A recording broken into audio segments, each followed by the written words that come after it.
Morning, everybody. We are live on almost all of our channels, and in just one moment, we will be live on Instagram. And when we are, we will get started. Okay, here comes the Instagram feed.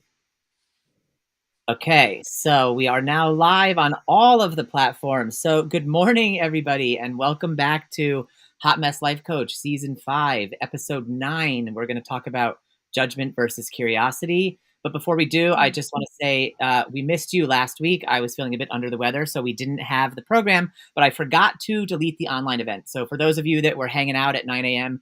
trying to watch us or wondering where the replay was later, there wasn't one. I was sick and I forgot to cancel. So apologies on that front, but we are back today and we are eager and excited to get into it. Good morning, Mo. Yeah. Morning, Brian. Glad you're feeling better. Yeah, thank you very much. Me too. So, judgment versus curiosity. Like, this is a very interesting topic. And the reason that I like putting these two things together is because for me, in some ways, they're sort of opposite. They're opposite ideas. They're opposite dispositional ways of being. I consider curiosity and judgment to be this layer, like a foundation on which emotions spring from, right? So you're the curiosity and judgment, rather than being an emotional state themselves, they're kind of like a dispositional state. And you can feel all the range of emotions while being in a really judgmental, evaluative, categorizing, figure it out state. Or you can have all of the full range of emotions from a state of wonder, curiosity, fascination, right? But usually not both at the same time. So curiosity and judgment are kind of like oil and water in that way, which is why curiosity is so powerful. Yeah. Yeah, they really are opposite dispositional states. So if you're in judgment, you kind of have cut yourself off from curiosity. If you're in curiosity, then you're inherently not making judgments or making assumptions, is another way to describe it. Yeah, exactly. Because curiosity, I mean, the dictionary definition, right? My favorite is like the desire to know. That's all it means. Curiosity is the desire to know. And judgment, on the other hand, is like the assumption that you do know, and then a pronouncement because of that assumption, right? So another way to look at this curiosity versus judgment thing is also curiosity versus certainty, in a sense, because the reason we knee jerk in our mind, like we have two choices whenever there's something new presented to us. We could judge it or we could become curious about it, but we knee jerk over to judgment. Even though judgment leads us to suffering more long term emotionally, we knee jerk to it because our mind thinks judgment's the right way to go, because our mind yearns for certainty, and judgment is more likely to get us to certainty than curiosity. And mind knows that, and so it wants certainty, even though in the end certainty doesn't actually make us feel better. The mind doesn't know. The mind doesn't get that. Like, what actually makes us feel better is this like ability to be psychologically flexible, to like hang out in the present moment, and to be okay with thwarted expectations. And that type of flexibility is sort of intrinsic to a curious way of going about life. Yeah. Well, and I also want to acknowledge that part of the reason that the brain likes to reach for certainty is because the brain is inherently inclined to save energy. And so when we get new information, your brain will then make connections or try to make sense of that information that it doesn't fully understand before we have collected all the information.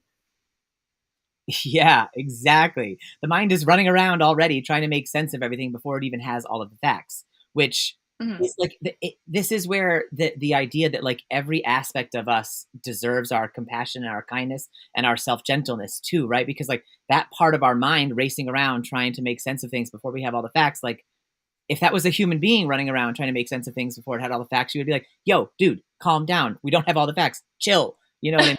And, Yeah.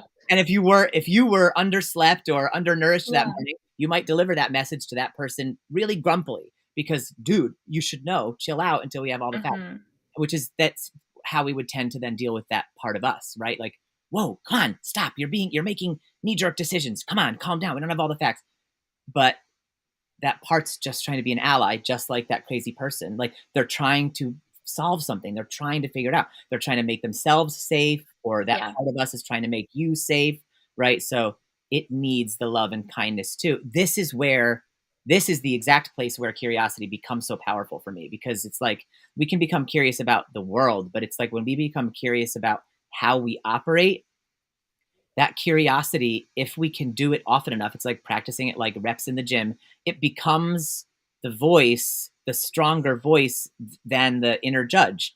Because like judgment and Mhm. curiosity, what we're talking about, this relationship between them, this sort of mutually exclusive thing where if judgment is there, it's hard to have curiosity, and curiosity is there, it's hard to have judgment. That's true in the internal landscape also. That's where it's most powerful. So I think we all have experience with the internal judge. Like, raise your cyber hand Yeah. if you don't have an internal judge, right? And then please invite me over and teach me your ways, because I do have one.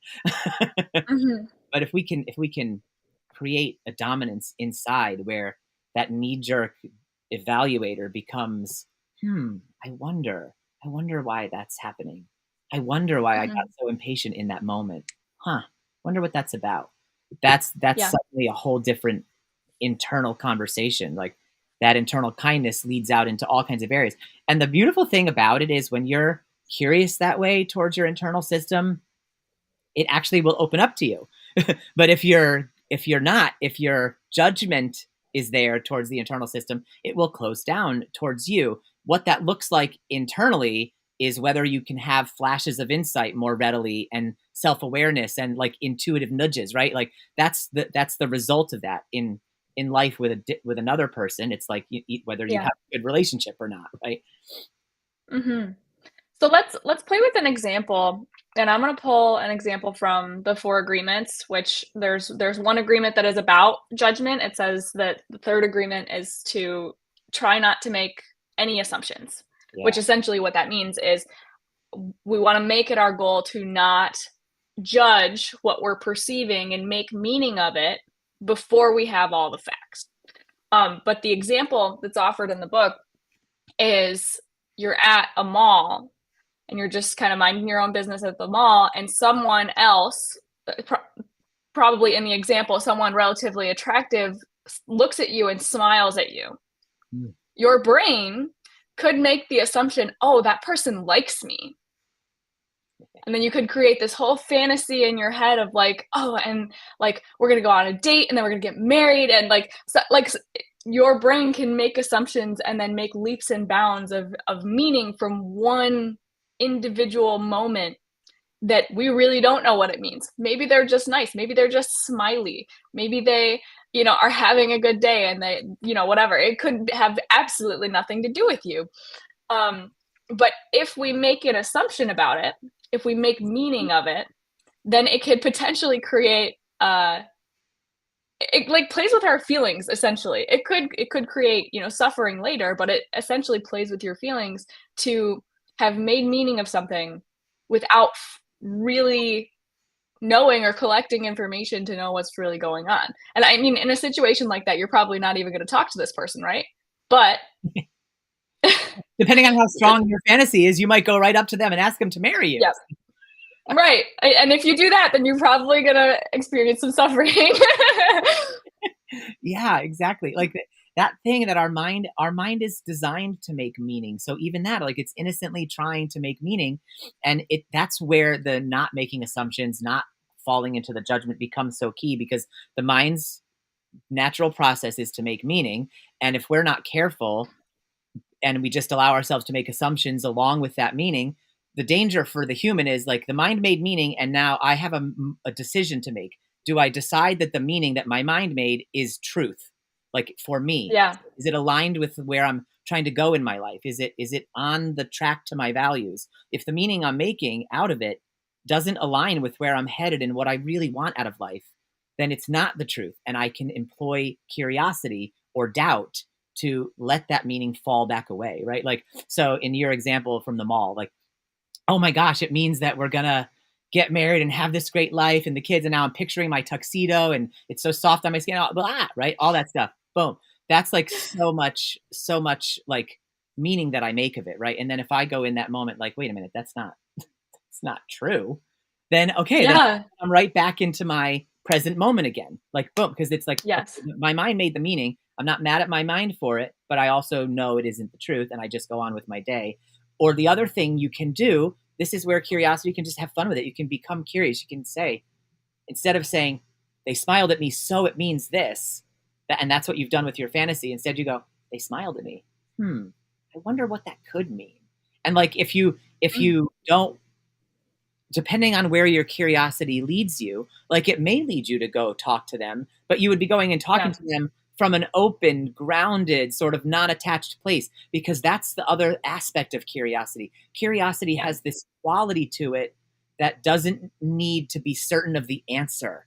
That's the thing. Curiosity, it's a state of being. It's not a pursuit of an end result. Like curiosity can yeah, lead you through situations. It doesn't like take you to the end of a situation, right? Like if you become curious, say, about your relationship with your intimate partner, like you can have that curiosity all the way until you're sitting on the front porch with your lemonade and you're in your 80s. Like that curiosity can stay with you and it will continue to deepen the relationship, right? So curiosity doesn't have an end like that.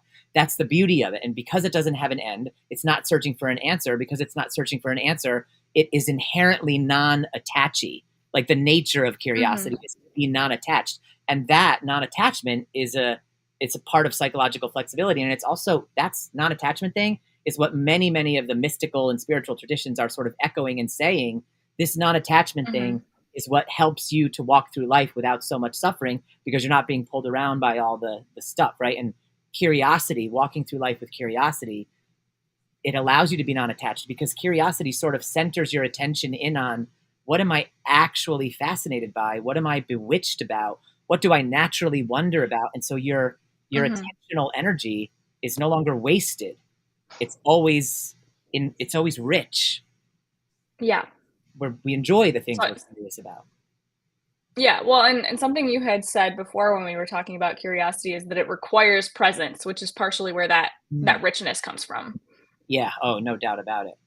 Yeah, exactly. It requires presence. So even the beauty of this, if you just take it as a thing like, oh, I'm going to try to shift from judgment to curiosity, that thing each time of going, oh, I'm in the middle of judging something, you can just stop and say, I wonder why that's happening. That little shift Mhm, every time, it's like you're doing the practice of becoming present. Each time you do that, you're practicing your presence. And so there's like this cyclical loop here that's an upward spiraling loop. Like the more you practice curiosity, the more you build presence. The more you practice presence, the more you build curiosity. And that will continue to mhm. expand and on your behalf, like to your benefit, right? So it's just a matter of like stepping on the track, like deciding I'm committed to presence in my life. I'm committed to Yeah, curiosity as opposed to judgment, and then let that loop take you. And it's okay to fall off, because that's what commitment is. You just get back on. Commitment is the yeah, opposite of perfection. Let's put it that way. yeah. Well, and speaking of commitment, as you lean into curiosity and presence, you're also going to notice that there's a direct correlation with increasing curiosity and improving your relationships. Because Hmm. in every interaction that I have with myself and the people that I love, if I shift from, for example, I'll start with an example for the self. If I'm having a thought that is a judgment towards myself, which it may look like a should statement, like I shouldn't be doing this, or I shouldn't be feeling that emotion. I'm judging my own emotions. If I shift from I shouldn't be feeling guilt, for example, to why am I feeling guilt right now? What's happening inside my brain? What are the things that inspired this emotion? You see how much less judgmental and less painful it is to ask those questions. Yeah, exactly. Because one is a pronouncement, I should or I shouldn't. And if you are the opposite of the pronouncement, then you automatically are going to feel incongruity, shame, Yeah, guilt, off in some way, not good enough, unworthy, you're whatever, just gonna whatever feel bad. the emotion is that's associated with that feeling of being out of balance. And that feeling of being out of balance is going to come always as a result of a should or shouldn't, because you're not going to match up with it, because that's what should means. It means I'm here, but I should be here. So you're every time you do a should, you are pronouncing misalignment over yourself. Like that's the energy of shoulds, and Yeah. curiosity on the other hand is so different than that. And like, why am I behaving like this? Like the key here is like the phraseology of that question isn't the trick. The trick is the state of being in which you ask it. Because, like you mentioned Mm, last week, you can ask a question in a judgmental way. So you making yeah, sure, like, you don't just move from declaring to inquiring. You move from declaring to inquiring without the need for the answer, like without the feverish search for it to be different. Because so why am I like this is a fine question, or why did I react that way, as long as you are asking it of yourself and you know you're doing it with non-judgment. But in our culture, why did you do that can often feel yeah, accusatory. So something that's helped me to linguistically to enter into curiosity is to put I yeah, wonder in front of that. I wonder why I reacted that way. Because I wonder, yeah, it's just like in this present moment, I'm in a state of wondering, as opposed to why did I act that way, which demands an immediate yeah, answer. And we don't want to trick our brains into thinking we're in the search for an answer. With curiosity, we are not in the search for an answer. We are in the pursuit of a state of being that is exciting to be in, which is yeah. curiosity. Well, and but there's also phraseology that sounds like a question that is still technically a declarative judgment. So, for Yeah, example, um, like if you've ever asked yourself, "What's wrong with me?" exactly. or "Why am I so stupid? Why am I so weak?" Any of those types of questions, that's not really like but you can tell when you feel it in your body, when you react to that question, you know that you're not actually asking why. Like, Hmm. there's a part of you that is saying, "I'm weak, I'm stupid, there's something wrong with me." Yeah. Mo, I'm so glad that you pinpointed that nuance there, because like it actually doesn't matter if the linguistic thing is stated as a declaration or stated as a question. What matters is Yeah. whether the energy underneath it in you is declaring it Mm, or curious about it. That's the thing to watch out for. Inside you, are you declaring this? Even if you're asking it as a question. Why am I so dumb? In yeah. grammatically, it's a question. Energetically, it's a declaration. Yeah. Yeah, and I mean, when you're trying to practice curiosity and you're trying to practice shifting into it, then it's probably gonna look like playing with your language. It's probably going to look like finding different questions to ask, but ultimately, how it lands in your body is not going to be determined necessarily by the language. Yeah, exactly. Because again, language is a symbol. It's a symbol. Like it's pointing us towards something. So the language of like, why the hell did you do that is pointing us toward Yeah. accusation. The language of, I wonder why I Yeah. did that is pointing us toward a desire to deepen awareness, right? So it's like, it's pointing you Mhm. toward the energy. And that is really so important.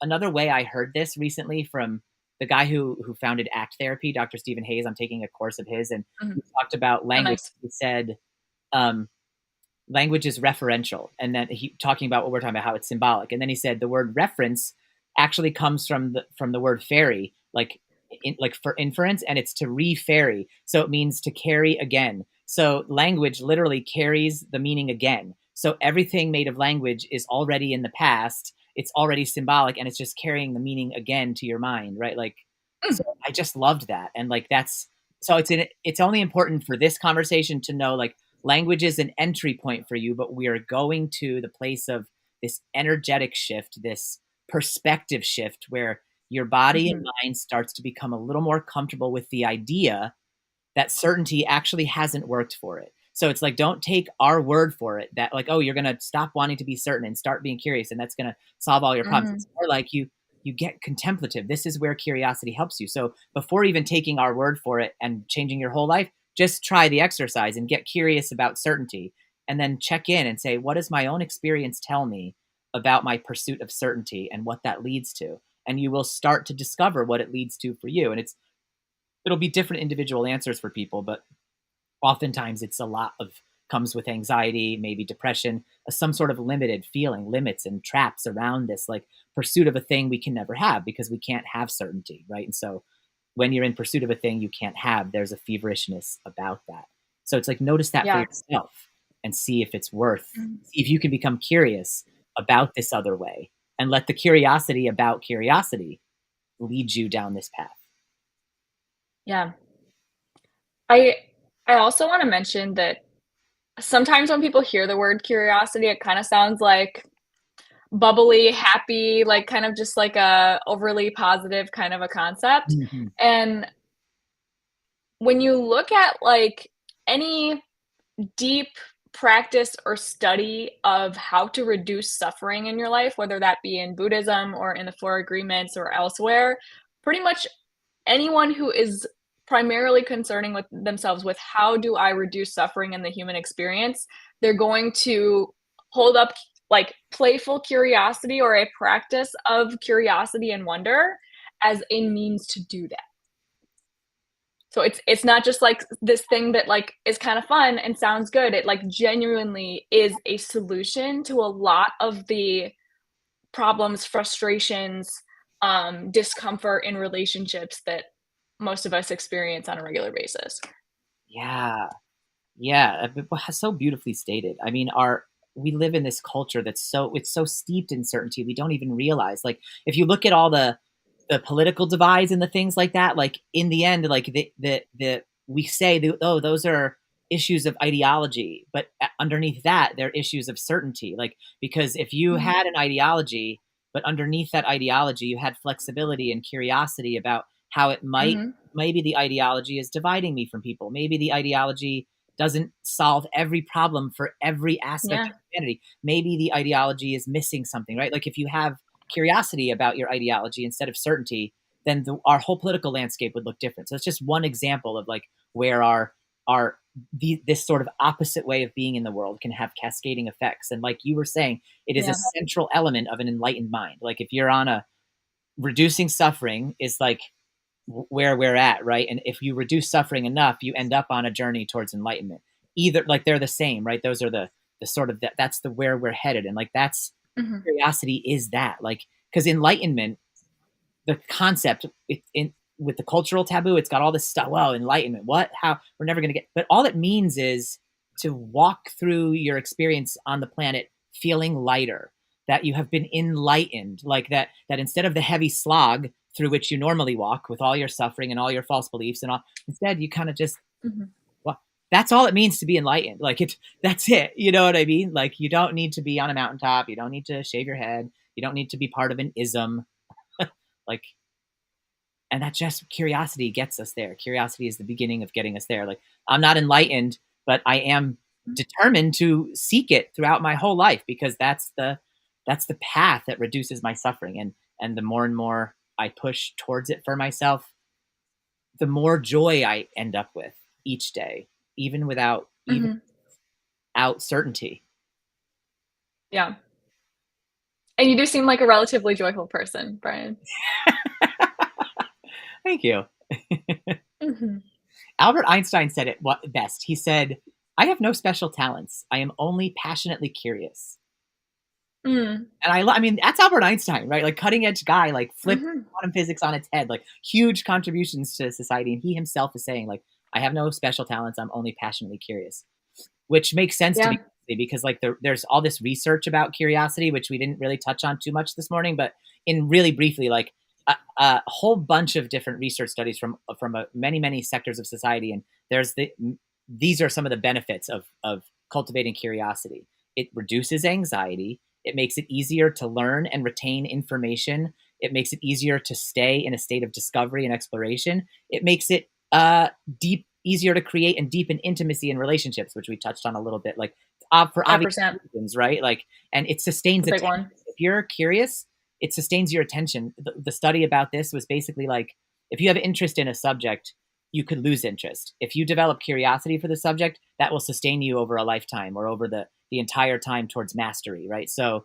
it's just Yeah. and it improves memory. This study about improving memory, like they even took dementia patients. They took regular people, people with failing memory, and dementia patients, and in all cases, memory went up when curiosity was induced. So it's really an incredible That's great. thing, like to develop this skill, right? This skill to remind ourselves that we don't know, and it's okay not to know, Mhm. and that reminding is okay for that. It's okay for that to take time too, right? Like I don't want anyone jumping off Yeah. this call and being like, okay, I'm gonna be curious, and then for the next week or two, you're judging things all the time, and you will be, and then getting mad at yourself about that because hey, you committed to being curious. Like that then is missing the point. Like you could be, if you're really committed to becoming curious, then as soon as you become judgmental, become curious about that impulse instead of judging it. That's where you Yeah. interact. Like you're not going to suddenly not have a judging voice after today because you got new knowledge. Like it doesn't work like that. I don't have biceps because I know what biceps are. I have to go practice Yeah. getting them. And it's the same with this, right? So now you know what curiosity is. You know how you can cultivate it a little bit. Practice with total gentleness. Yeah. Every time you notice a judgment, that is an opportunity to practice and strengthen curiosity. So anytime that judgment pops up, it's not a reason to judge yourself or be hard on yourself for having a judgment. It is quite simply another opportunity to strengthen the muscle of curiosity. Yeah. Yes, exactly. That's great. So I want to share an exercise that I think can help people Ooh. cultivate this curious mind a little bit. And I was wondering, Mo, if you would be Yes. my guinea pig. Sounds great. I've been your guinea pig before, so Okay, cool. So this is called it's based on an exercise by a guy named Guy Hendricks who wrote a book called The Genius Zone. And so this is the exercise. Basically, I call it the wonder question, or maybe he called it the wonder question. I don't know if I made up that name or he did, yeah. so we'll give him credit. But anyway, it's a 3-step thing. And the first part of it is you can do this with any question, but we'll start with his question. How can I spend Mhm. the majority of my time doing what I most love while making my greatest contribution to the world? That's the question. Mhm. So that question, because that question sort of touches on the dimensions of the human, it meets sort of the needs, right? Like the need for meaning, the need for purpose, the need for Yeah. fulfillment, like so, and the need to spend time. And so, how can I spend the majority of my time doing what I most love while making my greatest contribution to the world? I want you to say that question out loud 2 times in a row. Okay. Can you say it one more time? There's like 4 parts. How can I spend the majority of my time doing what I most love while making my greatest contribution to the world? Okay. How can I spend the majority of my time doing what I most love while making my greatest contribution to the world? I love this question. That's so good. Um, One more. how can I spend the majority of my time doing what I most love while making my greatest contribution to the world? Okay, now say it out loud again, and this time say, I wonder in front of it. I wonder how I can spend the majority of my time. I wonder how I can spend the majority of my time doing what I most love and making my greatest contribution to the world. Yeah, you're nailing it. Thank you. One more time. I wonder. I I wonder how I can spend the majority of my time doing what I most love while making my greatest contribution to the world. Yeah, okay. And now for this one, step 3, you're going to add You're gonna add 2 sentences? you're going to add just the word in front of the I wonder. But when you do it, Oh, yeah, the vibrational, like, vagal nerve stuff, I'm sure does something for yeah, you. Okay. and you're going to do it as if you're like a cartoon cat. So you're going to say the in this really playful way like hmm. And then you're going Hmm. to say, I wonder, and you'll ask the question. So do that 2 times out loud with a really cartoony, curious hmm. Okay. Hmm. I wonder how I can spend the majority of my time doing what I most love and making my greatest contribution to the world. Yes, you're doing great. One more time. We gotta do the shoulders. Hmm. I wonder how I can spend the majority of my time doing what I most love while making my greatest contribution to the world. Okay, so before I say anything to the internet about what happened, I want you to tell me as we went through it, what changed for you, even if it's subtle or if nothing changed, that's okay too, between steps 1, 2, and 3 Mhm. each time. Like what was going on?